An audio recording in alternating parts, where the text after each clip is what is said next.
Hi there. My name's Todd, and I'm the lead pastor at City Life Church here in Vancouver, BC. It's my delight to continue on in this series of conversations on race, culture, and the church. If you're just joining us for the first time, we're so glad you can catch up on all the previous content. The easiest way is to go to thisiscitylife.com and scroll to the footer where you can connect easily with our YouTube page.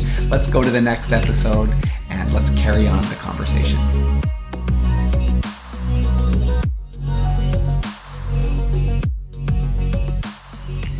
Hi there, everybody, and welcome back to our ongoing conversation on race, culture, and the church. My guests are Abigail Uwaya and Aaron Derrickson, and we're excited to carry on with this question. I would love to talk a little bit about the perception of racism in Canada. Why do so many Canadians brush off the issue of racism as if it is not an issue for us in this cultural moment in our nation? Aaron, would you jump in? Personally, for me, it goes back to the fact that Canadians like to point to these icons of law that we hold, like the Charter of Rights and Freedoms, and say, well, we don't because. Well, we don't because. A former member of Parliament was on one of our national media outlets recently and was very passionate about saying that racism doesn't exist in Canada. Systematic racism does not exist, and he listed the Charter of Rights as a result. Well, I can tell you that the Charter of Rights isn't necessarily applied to Indigenous communities. If you want to talk about rights, let's talk about how many Indigenous communities are still under boil water advisories. Let's talk about how many Indigenous kids are taken into care. Talk about the reasons as to why they are and the powers that the people in government have to be able to take these kids out and put them into care. When I first had kids, I was concerned that I'd get them taken away because some of the reasons that were brought up to me that were told were so minuscule. For instance, during the tail end of the residential school era, these kids were taken out of their homes and put into foster care. And some of the reasons were, well, you don't have milk. A lot of Indigenous people are lactose intolerant. Your grandma's taking care of you. That's part of our culture about an extended family being part of our family and aunties and uncles being your brothers and sisters, etc. So I would just say that, unfortunately, just because, go back to Animal Farm, George Orwell, the famous saying, the pigs put on the barn, was all animals are equal, but some animals are more equal than others.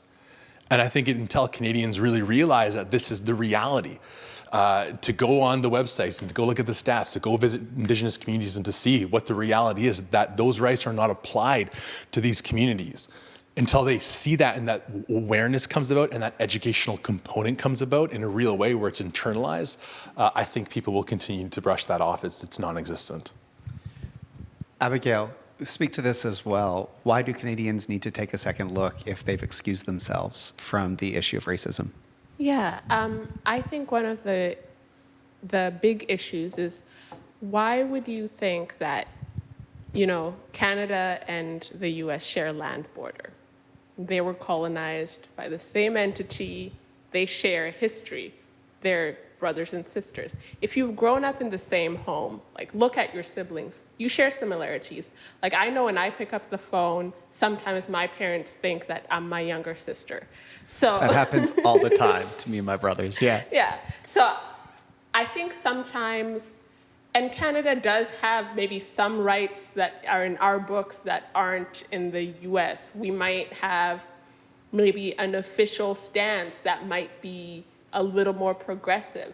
But I think, and in Kenya, in Swahili, we have this saying, people say, kwa ground vitu ni different, which means on the ground things are different. And I think that's kind of what Aaron was saying, on the ground, there's rights on the books, but on the ground, things are different. With regard to Indigenous peoples, their rights are usually funneled under Section 35, and that's not part of the Charter of Rights and Freedoms. But to even bring up a right under Section 35 of the Constitution, it's a lot of money to litigate, and it takes years. We don't have a lot of cases on Aboriginal law. Indigenous law is laws that are by Indigenous people. Aboriginal law would be the law that Canada applies to Indigenous peoples. Thank you. Yeah. So We need a lawyer to speak every once in a while. So we actually don't have a lot of cases where Section 35 rights have been granted in the way they should. So on the books, you can look at them and think, wow, Canada is doing great. You know, we have ratified UNDRIP, we've implemented it, which UNDRIP is the international law on the rights of Indigenous peoples. And so you could think, wow, we're doing fantastic. We're moving towards reconciliation. We're even, you know, doing so great, way better than the United States. But the truth of the matter is that we are not. And they are, especially with the issue, I just took a course on Indigenous children care, the statistics are horrifying. The reasons for people being, and even having real life conversations, for children just being taken away and put in care, there's no other reason other than the person who is making these decisions just thinking an Indigenous person does not have the capability of taking care of their child. With regard to Black people in Canada, and I previously had mentioned the statistics, they're more likely to be stopped by police. I've been stopped just by walking around with a group of young Black men, and we just looked suspicious. It's a fear we live with that perhaps you might think, okay, well, Black people might not be dying at the same rate as they are in the United States, but they are, Black and Indigenous people are being incarcerated at the same rates as they are in the United States. I would go, it's exactly the same. We have different issues, but the issues of police brutality, I think we've seen in this few months, the statistics come out, the stories come out of police brutality against Indigenous peoples, and we can't turn a blind eye anymore because it came out on the heels of George Floyd. Deaths, people are dying.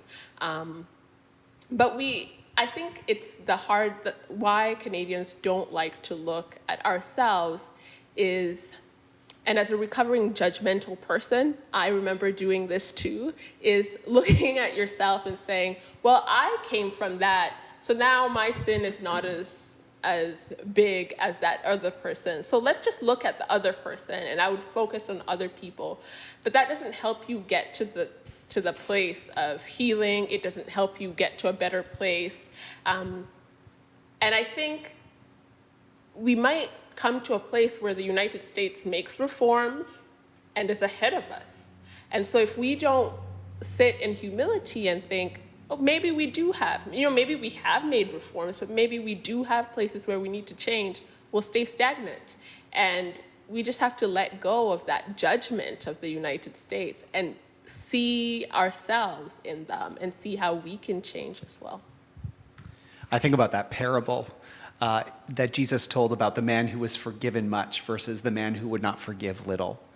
And as Christians, we believe we have an ethic of personal responsibility about our own lives. And I think growing up in the church, as I know you, Aaron, I've known you for decades, and we share some history there. Abigail, have only known you for a few years, but I know you also have grown up in a Christian culture. I think one of my perceptions as a child was that if I was as good as the people in my church, or my perception of them, then I would be good enough to please God. As I grew up and started to discover and listen and have even the intellectual understanding to recognize that sin isn't being better than the average. Sin is anything less than the perfection of God. It gave me a context to understand myself as a sinner and then fully receive in greater measure the grace of God. And I hear you speaking to that. I hear there being a Christian principle in how we move forward as a nation. We take personal responsibility. It's part of our Christian ethic as Christians to do so. And we can be leaders in that because we have applied this in our spiritual lives, and now we have to apply it to the principle of race and discrimination. Sorry, I got a little preachy there, but man, it's just the way my brain works when people start speaking like this. Thank you for that. Aaron, anything to add? Yeah, just a couple things, just for our viewers out there, whoever you may be. Section 35 is really, as Abigail mentioned, and thank you for doing that, it really is a black box when you go to litigation and you try to use that right to enforce your right as an Indigenous person. It's a black box in the sense that it's not necessarily, doesn't mean that your right is going to be upheld to fish, to hunt, to whatever the case is you're bringing forward. In UNDRIP, although it's been adopted by the BC provincial government, they only must consider UNDRIP before making any decisions. So for instance, for example, I facilitated a water conference in my territory, and we had one of the I won't say the name, but one of the upper managers, I'll say, for the provincial government in terms of environment. And he said plainly, the government must only consider. In other words, I'm going to consider whether or not I'm going to throw a rock through your window before I leave. It's a consideration, doesn't mean a heck of a lot.